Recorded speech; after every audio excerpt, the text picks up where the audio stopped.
marriage कइले नी जबिया हो तू हवा जादो जी हम हई साह हो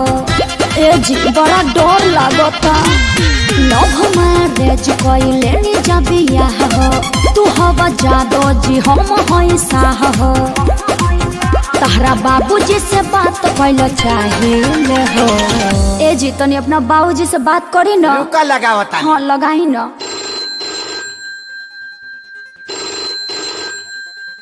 हो पप्पा हम बियाह कैल लियो का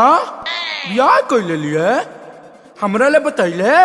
तू बियाह कैला त हमसे बतैला ने बतैला त हम कह के बताई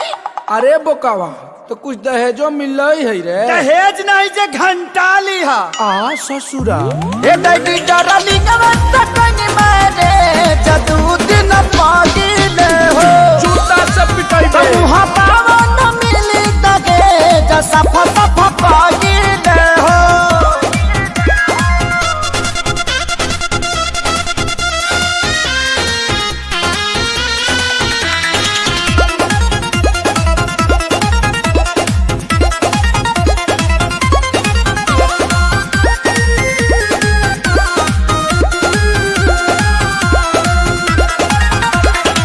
एक तो गलती कइले बानी जा